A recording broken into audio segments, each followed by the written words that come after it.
Maraming Diyos na manaling kami po ay nagpupuri sa iyo, nagpapasalamat sa umagang ito. Salamat Panginoon sapagkat nandito na naman kami upang sa iyo ay sumamba, magkasama-sama kami Panginoon. Salamat sa mga pagkakataon ito na patuloy mo pong ibinibigay sa bawat isa o Diyos. Tagapin mo Panginoon yung lahat ng aming mga inawit na mula sa aming mga puso o Diyos. Alam namin na kulang po yung mga bagay na ito. Ngayon sa malingin namin kaparaanan, Panginoon, nawa kami po ay nakapagbigay sa iyo ng bigaya at ng papuri o Diyos. Sa amin pong pagpupulay-bulay na yung mga silala, Panginoon, ikaw po ang mauna sa amin. Ang Banal na Espiritu sumama, Panginoon, sa bawat isa upang mawalawaan namin ang mga silala. Siya po ang maging tagapagturo, siya po ang mag-guide paunawa, Panginoon, ng mga salita mo sa amin. So, aminin mo, Panginoon, yung lingkod bilang channel of your blessing mo. Maraming pong salamat. Ito po ang patuloy na muna sa aming mga pag-aaral ng iyong mga salita. Lahat po nito ay aming dalangin sa aming pangalan ng Panginoon Jesus. Amen. Pursuing God's purpose. Napakadami na po nating nadinig na mga sermon. Pero siyempre po, mas maganda po yung pinapaalala natin para po hindi natin nakakalimutan. Napakarami pong mga tao ang naging successful sa kanilang mga buhay. Narating na po nila yung mga tagumpay, mga rurok ng tagumpay. Subalit, sa kabila ng nakuha nila, yung mga minimiti nila, nagkakaroon pa rin sila ng feeling of emptiness. Si Paddy Kelly, isa sa pinakasikat na banda noong kanyang kapanahunan, kasama yung kanyang mga pamilya, sobrang sikat po siya ng mga panahon nila. Alam niyo kung gaano siya kasikat, nagtatravel na po siya by plane o helicopter, marami siyang pera, very tanyag, at sa isang performance lang po nila ay hundreds of thousands ang tumitili sa kanilang mga performance. But something happened to him. He felt empty and lost. Sabi niya, kung ang lahat ng ito ay hindi makapagpapasaya sa akin, makakapagbigay ng kaligayahan sa akin, then what is the sense of life? Yun ang natanong niya sa sarili niya. Why do I exist? No? What is the sense of life? Sa kabila ng napakatanyag na namin, napakaraming pera, pero ano pa ang sense ng buhay? Nagtanong siya, bakit pa ako nag-exist sa mundo ito? Maraming tao or millions of people are searching for the why of their existence. Maybe baka kasama tayo dito mga kapatid, titingnan natin. Minsan, napapagkamalan natin na pareho yung vision and purpose. Tingnan po natin yung pagkakaiba. Some of us may vision. Ano ba yung vision? Halimbawa po, 10 years from now, halimbawa, nag-aaral ka ngayon, nag-graduate, so sasabihin mo sa sarili mo, dapat pagka-graduate ko, after 10 years, meron na akong kotse, meron na akong bahay, meron na akong motorcycle, meron na akong asawa, then after 5 years, dapat nakakapag-travel na ako, o di kaya, meron na akong anak. And so on. Kung ikaw naman atleta, ang dami mo din gusto, dapat MVP ka na or nakakaroon ka na ng medal, nagkaroon ka na ng mga trophy. Your vision answer the what. No? Kung bakit ka nabubuhay.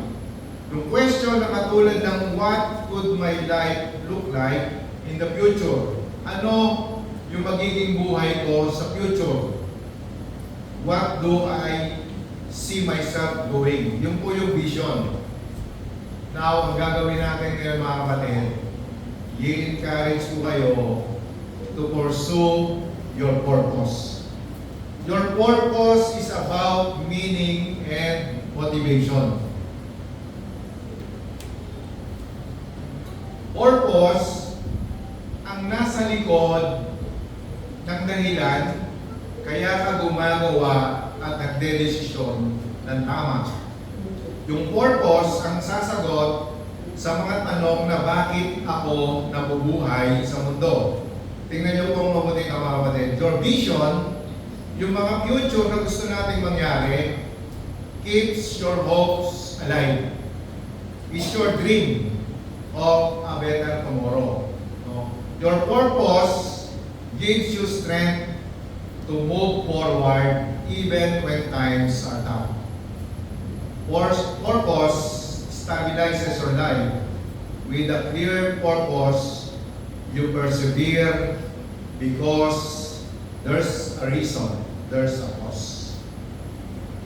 Mga kapatid, kapag nahanap na natin, kapag natukoy na natin ang purpose ng bawat isa, titigil ka na sa paghahanap ng mga bagay na hindi na makakasatisfy sa'yo.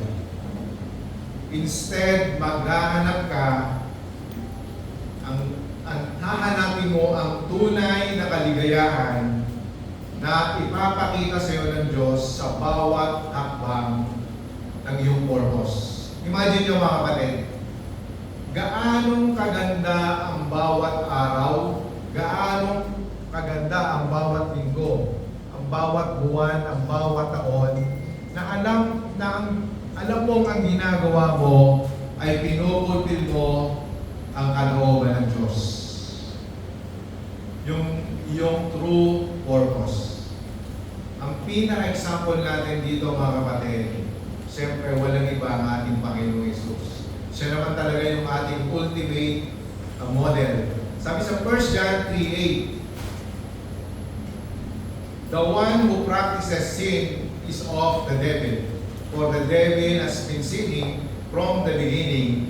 The Son of God appeared for this purpose, to destroy the works of the devil. So, alam na alam ng Panginoon ang kanyang purpose dito sa mundo nung siya po ay pumunta dito sa lupa, to destroy the works of the devil. Samantalang yung devil naman, alam na rin ang kanyang purpose upang tayo ay patuloy na sirain at patuloy na hikayatin na magkasala. Ang tanong mga kapatid, kaya ba nating tularan ang ating Panginoong Yesus? Kaya po, no? Na sa ating mga buhay, kapag pinorso natin ang ating purpose, we can live with no regrets. Now, titingnan po natin paano natin masasagot ang mga tanong na why do I exist? Ang ating journey mag-uumpisa o magsisimula by committing your life to God. Number 1 point, present yourself totally to God. Hindi po natin matatagpuan ang ating purpose sa buhay kung mag-focus tayo sa ating mga sarili at hindi po natin isasama ang ating Panginoong Diyos, ang ating Panginoong Yesus. Life is not about using God for your purposes. It's about God using, what's up, guys? Life is not about using God for your purposes. It's about God using you for His purposes. Kung minsan mga kapatid, nagkakamali po tayo, no? Nagkakabaligtad. Ang gusto natin kung minsan ang Diyos ang pinasusunod natin sa mga plano natin. Lord, ito yung gusto ko, ito yung mga plano ko, ito yung gusto ko sa buhay. Maganda po mga kapatid kung may plano, pero mas maganda po kung lagi natin isasama sa plano ang ating Panginoong Diyos. No, mas maganda, ano yung gusto nyo? Maganda o mas maganda? Kailangan po mga kapatid, sa bawat desisyon, sa bawat plano natin, sumasangguni tayo sa Panginoon, sinasabi natin sa Lord. It's about God using you to His purposes. Siguro mag-iisip kayo mga kapatid, sasabihin nyo sa sarili nyo, hindi ako sigurado kung gusto kong pumasok sa plano ng Diyos. Paano kung hindi ko gusto? Kapatid, sa point na ito, kung hindi natin yayakapin ang plano ng Diyos sa iyo, you will miss the purpose for which He created you. Hindi natin makikita ang tunay na purpose natin kung hindi natin yayakapin ang plano ng Diyos sa atin. Hindi natin malalaman kung ano ang dahilan kung bakit tayo nag-exist dito sa mundo. Napakalinaw po ng sabi ng Bible, John 8:12. Then Jesus again spoke to them, saying, I am the light of the world. The one who follows me will not walk in the darkness, but will have the light of life. Mga kapatid, kapag sinunod mo ang plano ng Diyos sa iyong buhay, ang sabi niyan, lalakad ka daw malinaw, nalalakad ka sa buhay na maliwanag. Talagang napakaganda talaga ng salita ng Diyos. Laging mayroong choices. No? Laging mayroong sinasama ng Diyos yung choice. Kasi meron nga po tayong free will. Ang susunod daw sa Panginoong Yesus, hindi lalakad sa kadiliman. Ano meron sa kadiliman? Kasalanan, nandiyan yung dilim, nandiyan yung mga kapahamakan. Pero kung susunod tayo sa Panginoong Yesus, lalakad tayo sa liwanag, lalakad tayo sa katotohanan, lalakad tayo sa kaligayahan, sa kaganaan. Walang source, kapatid, ng ibang ng ating ultimate purpose, kundi ang ating Panginoong Yesus. The first step in pursuing God-given purpose, tandaan po natin, kapatid, present yourself totally to God. Huwag pong mag-aalinlangan. Mahal niya tayo, mga kapatid. He wants the best for us. At pwedeng-pwede tayong magtiwala sa ating Panginoong Yesus. Pangalawa, mga kapatid, understand your uniqueness. The second step in discovering the why you exist, o bakit tayo nag-exist sa mundo, kailangan malaman natin, maunawaan natin yung ating uniqueness. Ano na mga kapatid, meron pala tayong dapat i-celebrate araw-araw. Ano kaya yun? Yung ating uniqueness. Don't compare yourself to others. Celebrate your uniqueness. Alam nyo, yung mga lalaki, araw-araw i-celebrate nyo kasi unique kayo. Yung mga babae, araw-araw i-celebrate nyo kasi unique kayo. Alam nyo mga kapatid, napaka-special pala ng pagkakagawa sa mga babae. Alam nyo kung bakit?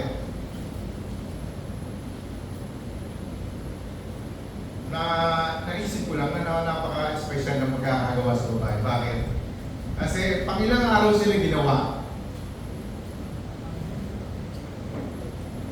Kalimutan na ito. Panganim, no? Panganim sila, panganim, ibig sabihin, tapos na yung creation, no? Tapos na yung creation, ginawa, kahuli-huli ang i-create yung babae. Sa tingin nyo, bakit kaya? Na-prepare na lahat eh. Bakit kaya mga babae, kahuli-hulihan ginawa, pinirepare na lahat? Bakit hindi kaya sa second day, sa third day? Kasi tingin ko kung sa third day, baka hanggang ngayon, di pa tapos yung creation. Sabihin siguro ng mga babae ko, Lord, pag ka na, dito yan. So, siguro hindi pa tapos yung creation hanggang ngayon. No? Kung sa third day, ginawa mga babae. So, pataya mo mamaya. Alam mo mga kapatid, celebrate ito dahil kay isa-isa kayo, mga kapatid. Nag-iisa, wala kang katulad. Kaya mga kapatid, kung nagbabala kayong meron pa kayong pagawa sa sarili nyo, huwag nyo na yung pagawa. Halimbawa, puro pisngi kayo, puro panga. Huwag nyo na yung pagawa kasi yan yung trademark nyo, mga kapatid. Mamaya dun sa papagawa nyo, magkaroon ka ng mga side effect. Kaya kapatid, wala po tayong katulad. Kahit na po yung mga identical twins, no, magkaiba pa rin yan. No?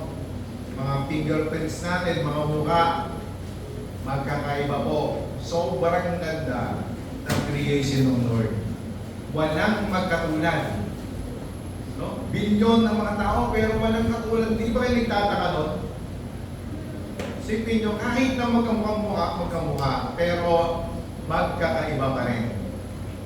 No? Kaya kapatid, meron tayong dahilan para mag-celebrate araw-araw dahil tayo ang pagkakagawa sa atin ng Lord. No? Ay napakaganda. Unique. Ilagay nyo sa isip lagi nyo mga kapatid, there is no one like you. Nag-iisa ka. Original ka.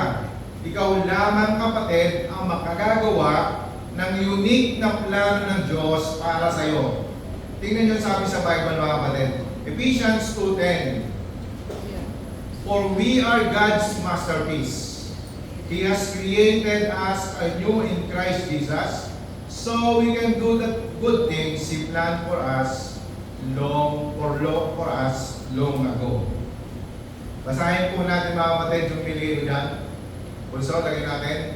Sabay-sabay tayo mga kapatid. You are God's masterpiece. Hindi po nagkamali ang Lord, no? Sa paghubog sa iyo. Bago pa daw tayo likhain, ipanganak, may nakadesign ng purpose para sa iyo. Ikaw lamang at wala nang iba pa. Just for you. Tingnan nyo mga kapatid yung katabi nyo. Masasabi nyo bang yan ay masterpiece ng Lord? So, sabihin mo sa Kanya, ikaw ay God's masterpiece. So, ikaw lamang at wala nang iba kapatid ang makagagawa ng nakalaang plano para sa iyo. Beware of comparing yourself with others. No? Bakit ang ganda ng boses niya? Eh ako parang sa CR lang ako yata pwede. Ang galing niya magsalita, ang tapos ng kanyang ilong. Mga kapatid, huwag po tayo mahihingan kasi original ka, hindi ka imitation. God made you special. Tingnan niyo mga kapatid, yung mga successful na vlogger. Bakit sila naging successful? Kasi yung kanilang mga content, original. No? Kaya po sila nagtatagumpay, original yung kanilang content. Hindi po sila namomopia. Mas original, mas pumapatok. So ganun din tayo mga kapatid, lagi nating iisipin, magtatagumpay tayo dahil original, kay isa-isa ang pagkagawa sa atin ng ating Panginoon Diyos. Pangatlo, realize your responsibility. The next step is to realize that your uniqueness implies action. Sabi ng Bible, 1 Peter 4:10, God has given each of you a gift from His great variety of spiritual gifts. Use them well to serve one another. In other words, mga kapatid, binigyan po tayo ng gift, binigyan tayo bawat isa ng gift ng Diyos, at ang akibat ng gift na yan ay may responsibility na gamitin natin ito upang i-bless, tulungan ang ibang tao. Maraming tao mga kapatid, mabigat ang loob o masama ang loob kapag may responsibilities. Kapag may responsibilities na nakalang sa kanya. Mga kapatid, huwag po tayong papadaya sa dyablo. Tatanda po natin ito. Your responsibilities na galing sa Panginoong Diyos ay blessings, for they reassure you of your usefulness. Kaya pala tayo mayroong mga responsibilities dahil dito makikita na ikaw ay walang kwenta. Dahil ikaw ay useful. Kapag may responsibilities daw, makakasiguro ka na ikaw ay magagamit o makasisiguro ka na ikaw ay useful. Meron tayo kwenta, kapatid, hindi tayo walang kwenta. Napakarami pong mga pagkatotoo, mga kapatid, na mga kilalang tao dating namumuhay sa kasalanan, merong mga bisyo, merong mga immoralidad, merong drugs, pero sa sandaling nakakilala sa Panginoon, ang unang pumapasok sa kanila, responsibilities to share the gospel, to share the good news. Kasi kung good news ang natanggap nila at buhay na walang hanggan, anong gagawin nila dapat? I-share yung good news. Ipamalita yung natanggap nilang good news. Ipamalita yung natanggap nilang kaligtasan. Tingnan nyo itong mga kapatid. Ang church, ang Aliteo Bible Church, ay isang malaking circle na binubuo ng mga anak ng Diyos. At lahat tayo ay may responsibility. 1 Corinthians 12:7. A spiritual gift is given to each of us so we can help each other. Maliwanag na maliwanag, kapatid, hindi tayo nabubuhay para sa ating mga sarili lamang. Kailangan makita sa atin yung pagtulong sa ating kapwa. Huwag po natin inisipin, mga kapatid, na ang mga leaders lamang, yung mga music ministry lamang, yung Christian education, o yung mga tagalinis lamang ang mga may responsibilities, o yung evangelism at discipleship ministry lamang ang may mga responsibilities. Mga kapatid, lahat po tayo mayroong responsibilidad. Develop a sense of responsibility for reaching others. Kailangan po, kapatid, na makita sa atin na meron tayong care upang ma-reach yung ating mga kapwa. Napakarami pong naghihintay, kapatid, na ma-share ng good news. Napakarami pong nawawala, napakarami pong naliligaw. Sumunod, mga kapatid, pursue God's plan for your life. Kapag na-present mo na yung sarili mo totally sa Diyos at naiintindihan mo yung pagiging unique mo, then you're ready to pursue God's plan for your life. Now, ang trabaho mo, kapatid, o ang kailangan mo, kapatid, i-chase yung plano sa iyo ng Panginoon. Kailangan habulin mo. Kailangan targetin mo. Kailangan ang takbo ng iyong mga direksyon ay patungo sa iyong purpose. Sasabihin mo, parang napakahirap yata nun. No? Kung hindi ko nga alam yung purpose ko, paano ko tatakbuhin? Paano ko tatargetin yung aking purpose?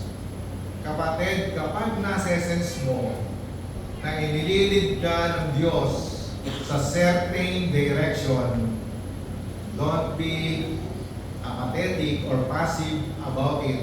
Be active. Magtanong ka sa mga taong nakapaligid sa iyo, na malalapit sa Diyos, magbasa, aralin ang next step, and then grab them.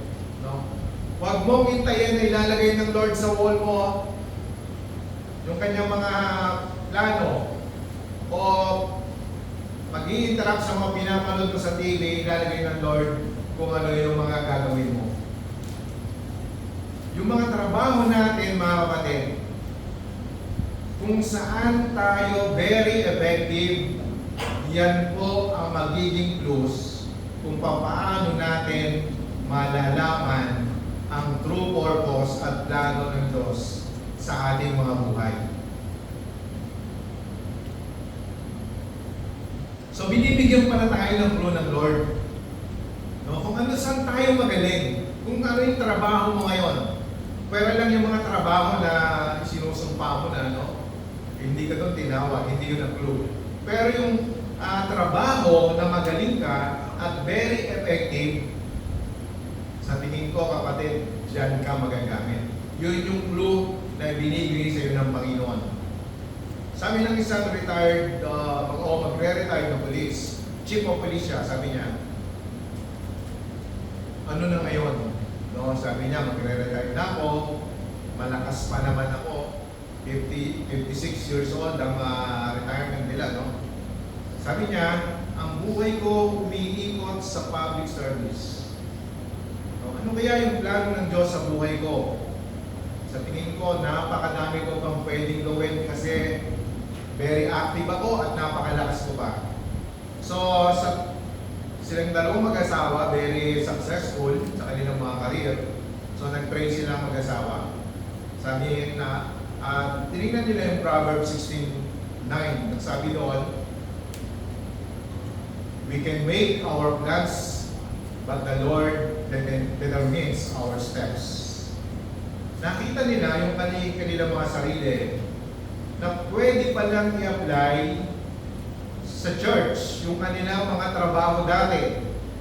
No? As a chief of police, alam niyo yung mga principles like good management, strategic planning, vision to accomplish mission, and so on. So alam niyo, bago kang maging chief of police, napakadami mga training niyan. So, kapatid, hindi masasayang kung ano yung mga tinapos mo o yung mga pinagdadaanan mo yung trabaho. Hindi po hadlang yung age para mahanap ang plano ng Diyos sa buhay natin. Sino kung mga kapatid mag-aakalang magiging pastor ako? Saka si Kuya Yeron, parehas kaming allergy sa word na pastor. No? Di ako magaling magsalita, bulol ako, di ako magaling sa English. Pero eto na yung pagkakataon, tinatawag tayo ng Lord para mag-serve. So tingnan mo lang yung path, tingnan mo lang yung mga pangyayari kung saan ka inililid ng Lord. No? Sabi nga, the more you pursue God's plan, the more you see opportunities. Ulitin ko mga kapatid, the more you pursue God's plan, the more you see opportunities. And kapag hindi ka papatay, kapatid, pagising mo, gumagalaw ka, humihinga, hindi pa tapos ang Diyos sa'yo. If you're not dead yet, you're not done when it comes to serving the Lord. Kung pagising mo, kapatid, gumagalaw-galaw ka pa at humihinga-hinga, meron pang ipinagagawa sa iyo ang Diyos. Hindi pa tapos sa iyo ang plano ng Diyos. Kaya kapatid, tayo po ay kanya-kanya ng pagkakatawag sa karya ng Diyos. Walang malaki, walang maliit na trabaho sa Lord. Pantay-pantay po ang pagtingin ng Diyos yan sa mga bagay na yan. So, kung tinawag tayo missionary, kung tinawag tayo taga-support ng church, lahat po yan mahalaga, kapatid. Kung tayo tinawag na maintenance ng church, lahat po yan mahalaga. Kung taga-luto tayo ng mga nagugutom, na mga kawanin natin, mga manggagawa natin, gawin po natin dahil nakatinawag. So look, kapatid, sa mga indications. Look for circumstances. Follow, lead, take initiative. Tumingin na tayo sa mga paligid, kapatid. Mag-isip-isip tayo at makikita natin kung ano yung mga clue na binibigay sa atin ng Lord. Lahat po tayo, mga kapatid, mayroong responsibility at meron lahat tayo plano ang Diyos sa bawat isa. Pangapa, obey orders from God's Word. Ito, mga kapatid, hindi po dapat mawala ito. Ang next critical element of pursuing God's purpose in your life na hindi na dapat mawala, obey orders from God's Word. Kailangan mga kapatid, susundin natin kung ano yung sinasabi sa kanyang mga salita. Kailangan natin ng mga instructions sa paglalakbay, sa paggulay-gulay. Kailangan natin ng God's instruction, ng manual, at walang iba po, yan po yung Bible. Joshua 1:8. This book of the law shall not depart from your mouth, but you shall meditate it day and night, that you may observe to do according to all that is written in it. For then you will make your way prosperous, and then you will have good success. Napakaganda yung mga word na kapatid, that you may observe. No? Siguro isipin nyo, parang wala namang dating yung word na observe. Pero sa Old Testament mga kapatid, napakahalaga po ng konseptong ito. Observe to do according to all what is written. Hindi lang po babasahin dahil curious tayo or kailangan nating malaman yung mga bagay na yun. Dahil kailangan natin ng mga intellectual needs. But we need to study, observe, discover God's will for our lives. At ito naman yung prinsipyo ni King David, mga kapatid, basahin na rin natin. Psalm 1, 2, and 3. But his delight is in the law of the Lord, and his law he meditates day and night. He shall be like a tree planted by the rivers of water, that brings forth its fruit in its season, whose leaf also shall not wither, and whatever he does shall prosper. Mga kapatid, napakahalaga po ng nag-aaral, nagbabasa, nagbubulay-bulay ng salita ng Diyos. Dumarating po talaga sa ating mga buhay na parang nanghihina tayo, parang nawawala tayo, parang hindi mo alam yung mga susunod mong gagawin. Sometimes confused tayo, sometimes disoriented tayo.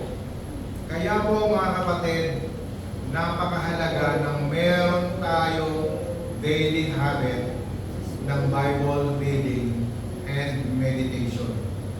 Alam niyo mga kapatid, napakaganda ng Word ng God. Kumpleto po, no? Lahat ng hinahanap mo nasa Bible. No, kung naghahanap ka ng partner, kapatid, magbasa ng Bible. Dapat Christian. No, kasi kapag nawala na yung pilig, meron pang natitirang isa. Kapag nawala na yung pilig, may natitira pa. Ano yung natitira?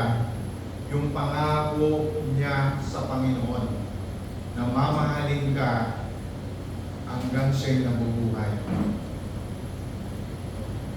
Kompleto no? Merong promises, may commands, may warnings, no?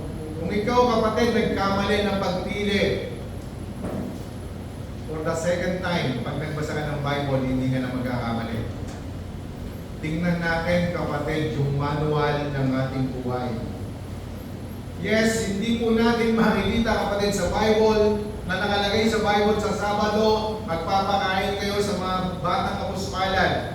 At sa susunod na sa Sabado, pagpapakain kayo sa mga nasunugan. O sa susunod naman sa jail, sa susunod naman sa mga kapitbahay. Kapag nagbabasa tayo ng Bible, kapatid, makikita nyo yung Holy Spirit magdidikta sa atin kung ano yung ating magagawin. It's a matter of walking in fellowship with God. Try nyo lang kapatid, every day, study and meditate and apply His Word each day. Makukuha natin yung mga wisdom na kailangan natin sa lahat ng mga opportunity na mga dumarating. Panglima kapatid, serve others selflessly.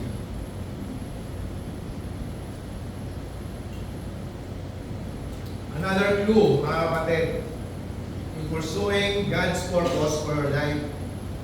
At ito po'y siguradong sigurado, laging kasama sa pagsuserve ang ibang tao, ang ating kapwa-tao. Nabanggit natin kanina, kapatid, ikaw ay unique sa church. Ikaw lamang makagagawa ng mga bagay, ng mga plano na inihanda ng Diyos para sa iyo, sa body of Christ. Pero ang kaharian ng Diyos, mga kapatid, ay hindi lamang sa loob ng church, kung hindi sa labas din ng church. Kailangan malaman ng mga maraming nakapaligid sa atin yung kaharian ng Diyos. Bakit tayo nandito sa loob?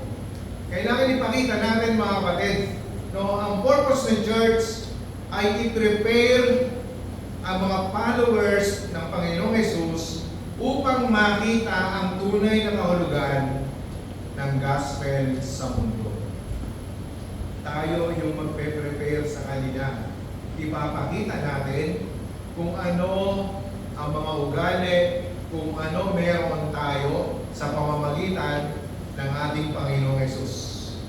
Tandaan po natin ito, mga kapatid. We can never truly find our purpose in life until we realize we're under orders to obey the Great Commission. Kailangan alam po natin ang Great Commission, kapatid, nang sinasabi, no, the key to the Great Commission is the Great Commandment. Una, kailangan alam natin yung Great Commission. Go into all the world and preach the gospel. At ang key sa Great Commission is the Great Commandment, which tells us to love your neighbor as yourself. Hindi pwedeng mawawala, kapatid, yung pagmamahal natin, pagmamalasakit sa ating mga kapwa. Sapagkat dito, makikita na tayo'y tunay na mga anak ng Diyos. Ito po'y tiyak na tiyak. Ito po'y siguradong sigurado na parte ng purpose ng Diyos sa atin. Ang pagtulong at ang pagmamalasakit sa ating mga kapwa. Sabi nga po, isa sa mga greatest joy ng mga Kristiyano ay yung may share natin kung ano meron tayong blessing. Ang blessing and joy na meron tayo sa pamamagitan ng ating Panginoong Hesus. Hindi pwede, kapatid, na magsasarili lang tayo sa buhay. Hindi pwede nandito lang tayo sa loob. Kailangan ipakita natin yung pagmamahal ng ating Panginoong Hesus. Kung ano yung na-receive natin na pagmamahal ng Panginoon, na pagtulong ng Panginoon, kailangan i-share po natin yan sa bawat mga tao. Pang-anim, experience eternal life. The final step in pursuing your purpose, experience the eternal life God has given you. John 10:10 and 28. The thief does not come except to steal and to kill and to destroy. I have come that they may have life and that they may have it more abundantly. Bawat isa sa atin, mga kapatid, kailangan malaman natin ito na binibigay ng Panginoong Hesus ay eternal life upang ang sino man daw ay hindi mapahamak at hindi maaagaw ng ating Diyos Ama sa kanyang mga kamay. Binibigyan tayo, kapatid, ng abundant life ng ating Panginoon at ng eternal life. So, dapat, kapatid, ma-experience natin itong eternal life na ito. Ito yung dapat makikita sa atin ng mga tao na kapaligid sa atin. Tatanungin ko kayo, mga kapatid, kailan natin na-experience ang eternal life? Kailan ba na-experience ang joy ng eternal life? Kapag ba namatay na tayo. Hindi, kapatid. Simula nang tanggapin natin ang Panginoong Hesus, doon natin na-experience ang eternal life. So dapat mga kapatid, ito yung makikita sa atin, yung joy na mayroon tayo, no, hindi yung tayo yung makikitaan ng kalungkutan, ng pagkabagot sa buhay, na kung ano-anong mga disappointment, na mga kung ano-anong problema sa buhay, kapatid. Alam nyo, mga kapatid, nung umakyat kami sa Mount Pico del Oro, baka may nagbabalak sa inyo umakyat ng Pico del Oro. Huwag muna kayo umakyat dahil basa, mahirap umakyat. Kami nung umakyat, 5 kaming umakyat doon.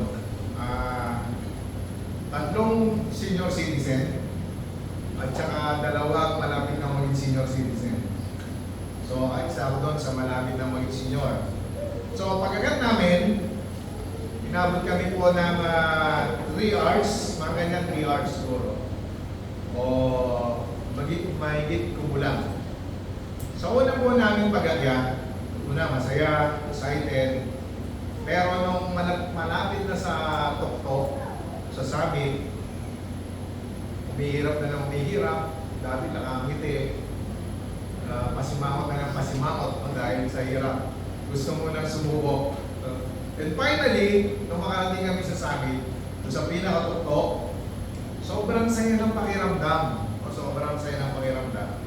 So, nag-take ng pictures, mga 20 pictures, ganyan, o 30 pictures. So, less than 10 minutes sa pinakatuktok o sa pinakamataas na part ng Cavite. At bumaba na kami. Mainit na kasi nung panahon na yun. So, dapat kumaganda yung mga 6 dapat. Dahil kami, mga 9 na kami malis eh. Makakot kami ng init. So, bakit ko po naisingin ito mga bagay nito mga kapatid? Yung mga ganitong kasiyahan, maganda po ito. Huwag po kayo magkakamali na sinasabi kong hindi maganda ito. Maganda po ito. Dahil mayroong exercise, may bonding kayo ng mga pagkakaibigan. Pero isipin nyo mga kapatid, kulang-kulang isang araw o kalahating araw, mahigit kalahating araw, tinravel namin yung summit ng Pico del Oro, pababa, pataas, pababa.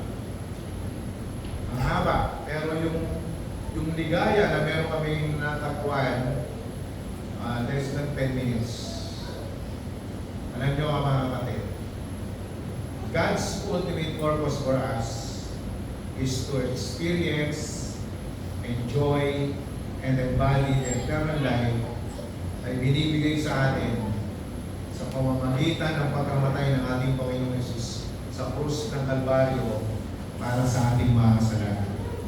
Yun po dapat, kapatid, lagi ang hindi mawawala sa atin na kasiyahan na dapat makita ng ating mga kasama, ng ating mga kaibigan, ng ating mga katrabaho, ng ating mga kapamilya. Masarap, kapatid, lagi yung may bonding. Masarap yung lagi nagkakainan, nagtatravel. Pero kapatid, dapat ipakita natin sa mga nakakasalamuha natin yung experience na mayroon tayong eternal life na binigay sa atin ng ating Panginoon Diyos. Kailangan ma-experience po natin yung joy na binigay sa atin ng Lord. No? At makita na mayroon tayong kakaibang joy, na mayroon tayong hope of eternal life. Na hindi kabaliktaran na sabi ko kanina na tayo yung lagi nakasimangot, tayo yung lagi na problema. Kapatid, dapat tayo yung mga anak ng Diyos na humahawak ng kasiyahan. Dapat yun yung pinapakita natin.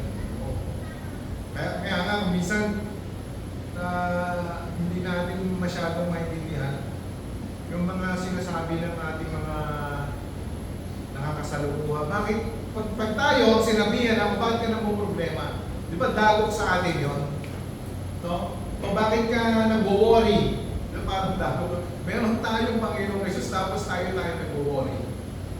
O, hindi maalis talaga yan, kapatid. Pero, dapat, kapag inilapit na natin sa Panginoong Jesus yung ating mga problema, yung ating mga kinakabala, ikinababahala, dapat nababawasan o nawawala yung ating pag-worry. Mga kapatid, kapag natagpuan mo na ang iyong purpose as a believer, yung purpose na yan ang magtutulak sa atin to move forward. Huwag huminto, huwag maging stagnant para gumawa sa kaharian ng Diyos. 2 Corinthians 5:9, sabi ko dyan, so we make it our goal to please Him whether we are at home in the body or away from it. Anuman yung ginagawa natin, mga kapatid, no? Anuman yung ating mga iniisip sa mga panahon na to, kailangan ang laging nasa isip natin, isip kung ano ang kalooban ng Panginoon. Celebrate natin, kapatid, ipakita natin sa lahat ng mga kasalubungan natin, sa mga tao, na ang Panginoong Jesus nagbigay sa atin ng masaganang buhay at ng eternal life. Kailangan po tayo yung mga anak ng Diyos na nakakahawa ng joy na nagmumula sa ating Panginoong Jesus. At hindi yung kabaligtaran, mga kapatid. Kapag meron po tayo Panginoong Jesus, mga kapatid, makikita nyo yung ligaya na mayroon tayo at yun lagi ang may papakita natin sa ating mga nakakasalamuha. Mga kapatid, kaya ba natin i-pursue ang kalooban ng Panginoon, ang purpose ng Panginoon? Yung mga point na yun, maaaring napakasimple, pero yun po ay pwede natin maging guide nang sa gayon, mahanap natin, matagpuan natin, matarget natin ang purpose ng Diyos sa ating mga buhay. Tayo pa yun alam.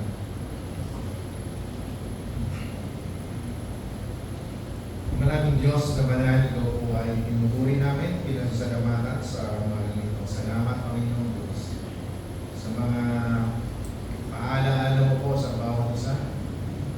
Wala namin, Panginoon, na minsan nakakalimot kami sa mga pangako mo, sa mga utos mo, sa mga bagay na yung mga pinapagawa sa amin.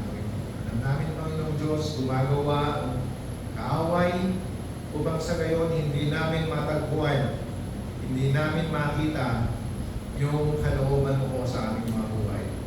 Panginoon, tulungan mo po at turuan ang bawat isa. Sa gayon, itong mga kalooban mo sa aming mga buhay ay matarget namin, makuha namin, Panginoon, sa pamamagitan ng Panginoong Jesus na nagpapalakas sa amin. Ikaw po, Panginoon, na gumawa sa lahat ng mga buhay namin, Panginoon. Alisin mo po ang mga balakid, mga katipusuran na nakaambak sa aming mga buhay. Maraming po salamat, Panginoong Diyos, sapagkat Ikaw ang Diyos na hindi nagbabago, Ikaw ang Diyos na mapagkakatiwalaan namin, Ikaw ang Diyos na mapagmahal, Ikaw ang Diyos na tumutulong sa amin sa lahat po ng aming mga desisyon. Aming pong hiling, Panginoon, habang kami nabubuhay dito sa lupa, ipakita mo po sa amin at paramdam ang tunay na plano mo po sa aming mga buhay. Ipakita mo po sa amin ang tunay na pagmamahal mo po sa amin at maibigay din po namin, Panginoon, at may pakita, may paramdam sa ating mga kapwa. Maraming pong salamat, Panginoon. Ikaw po ang malumanati sa pagpapatuloy ng aming gawain. Na po nito yung aming dalangin sa tanging pangalan ng